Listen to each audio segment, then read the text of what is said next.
Hello guys and welcome back. Today's video is a little bit different because your girl did a 7-day challenge and that challenge was all to do with fasted cardio.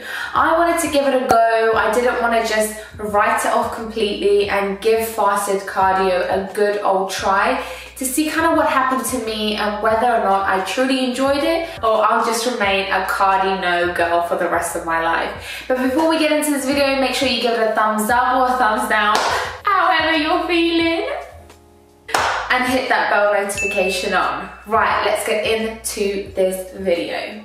Now, I deal with a lot of clients on a daily basis, and one of the key questions I get is whether fasted cardio is better than fed cardio.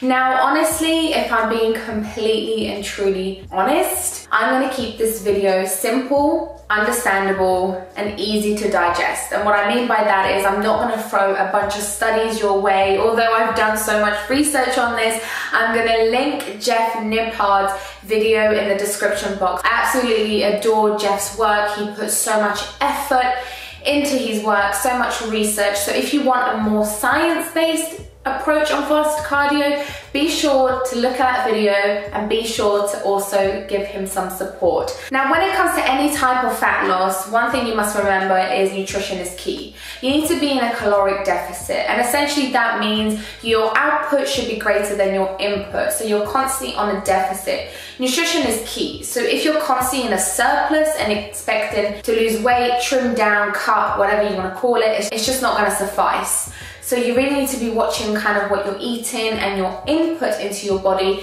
and what your expenditure is as well. When it also comes to losing weight, majority of my clients assume that an abundance amount of cardio is what you need to be doing. So by that I mean hours on end on the treadmill, no resistance training, weight training, any type of other training but cardio. It works wonders for some people, especially if you're training for a marathon run or any type of endurance training. However, if you are looking to lose weight as well as sculpt your body, build a physique, resistance and weight training is key. It's a key component. So stop being so afraid of the weights and so reliant on cardio to give you the results that you want to be seeing. You want to mesh the two together to see optimum results. Now, that's just my personal preference. I'm being a little biased, I know. But for me, body weight training, resistance, and an incorporation of slight cardio is what has transformed my body and has transformed thousands of other clients that I work with. Now, let's see what happened in day 1.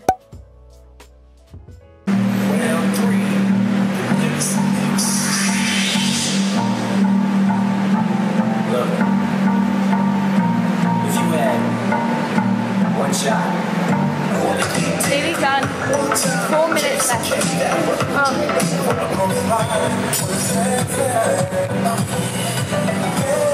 Okay, all done. As you can see, honestly, I'm like sweating. But 25 minutes, that's not bad. First day, feeling good. It wasn't so bad, honestly. I just put in a video and I was watching it and I just got distracted. I wasn't really thinking about the numbers. A good thing to do as well is get your t-shirt and hide the timer, because then it distracts you and it makes you feel like, oh, I've got a while to go. But if you hide the timer, then you're not focusing on the time so much. And then just find something that you're interested in watching, whether that be a YouTube video, a documentary, whatever. Just keep yourself occupied. As you could see, day 1 was kind of a breeze. I woke up incredibly early. I was motivated. I had set myself a challenge to wake up early, get the cardio done. It was fairly easy, if I'm being honest, just because I got on the Stairmaster and was kind of doing my own thing. I was watching a YouTube video and I got distracted. Now, when we're talking about fasted cardio, I was also doing very steady state, nothing intense. I wasn't doing any HIIT. HIIT is high intensity interval training. It requires a lot of power, a lot of energy, and if I'm being honest, to do that first thing in the morning when I'm not fed, it was just a little bit too much. And you could end up being a little bit dizzy, a little bit lightheaded, so that's something you definitely want to avoid. So steady state for about 25 to 30 minutes served me well, and that's what people tend to opt for. It's a little bit more easy going on the body, and you're obviously burning your calories as you're doing the cardio. So I've got in here some branched chain amino acids, the women's best ones, and these just help your muscles recover and for them not to completely deplete and break down, blah, blah, blah. I'll go into it a little bit more if you want me to. Comment down below, I can do a whole video on why I take supplements, what supplements I take, and more. So I'm gonna head over to the gym, gonna get done about 25 to 30 minutes worth of cardio. I'm really enjoying it lately because it's given me a sense of motivation and fulfillment for getting it done. So I'm waking up in the morning, putting my gym clothes on, grabbing my water and BCAAs, running out the door and getting it done. And I feel so, that's Button's footsteps, I feel just so good about it. It's given me such good endorphins. So yeah, let's go get our sweat on. Okay.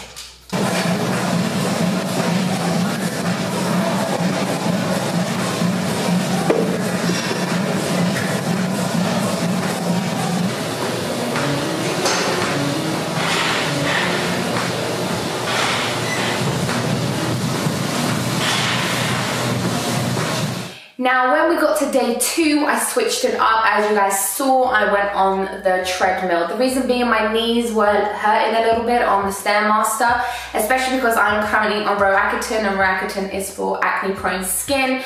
It kind of dries out your joints, your back, your bones. It essentially kind of strips away the vitamin A of your body. So my knees were feeling a little bit rusty. So I opted for the treadmill, incline at 50%, and then I was speed 4.5, so very, very steady state. I did 30 minutes cardio, yet again, watched the video, got some emails done, and it was amazing. I did this for the following 2 days. Day 3 done. So instead of Stairmaster, what we did was we did an incline walk for about 30 minutes. Incline 15%, so it was a full incline. And then I did 30 minutes at speed 4. So as soon as I finish my workout, I have some protein here. This is Fitway by Women's Best, and the reason why I'm having protein straight after, if I'm having my protein, that means I've essentially broken my fast. And the reason being is because when you tend to do any type of cardio, there lies a small risk or a big risk, it truly depends. There lies a risk on you depleting your muscles, and there's a reason why anyone that wants to build muscle is they're in a caloric surplus and they do minimal amount of cardio. And when you're in a caloric deficit, what is tend to be recommended is you increase your cardio or you increase your NEAT. Now, obviously, for me, my fundamental goal with the 60-day challenge that I'm doing is to shred up a bit more, to push myself, to increase my endurance, my power, my strength, everything. It is not to build muscle. I am not doing a surplus. I am not doing this to build muscle, and I'm also incorporating fasted cardio to see how my body responds. So hence why I'm doing this 7-day challenge. Now, with that being said, I still want to maintain the muscle that I've grown before and make sure that I'm hitting my macros, so especially my protein macros. So by having a shake, it's a convenient way to get in your protein. I do recommend not relying solely on shakes and solely on supplements. You need a good nutritional wholesome diet with the right amount of macros to obviously help you target your goals. You cannot just rely on shakes and supplements. They are there to supplement the diet you already have. So that's why I'm having a quick shake, 23 grams of protein, which is great. I'm going to go home, have a full breakfast, high protein, carbs as well, fats as well. Remember, I'm not removing or restricting myself from any type of food group. I just want to put it out there.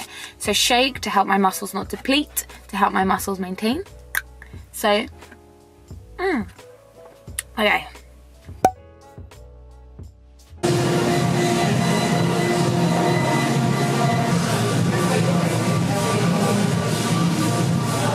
When we got to day 4, it went a little bit downhill. The reason being is because I actually slept an hour later than what I was used to.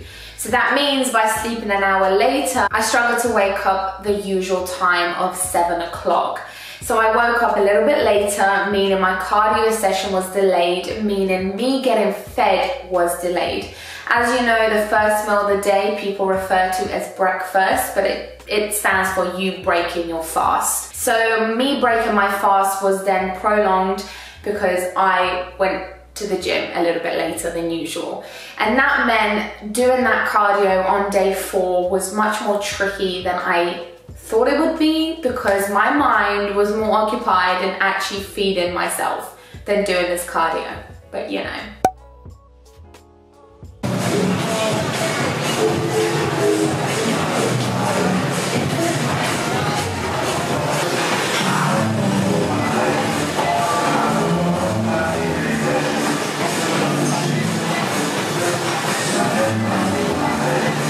Day 5, 6 and 7 was an absolute breeze. I managed to get back into my routine, and you know what, I was truly at this point getting so used to waking up, going to the gym and smashing a fasted cardio that it almost becomes second nature, and I kind of wanted to do it.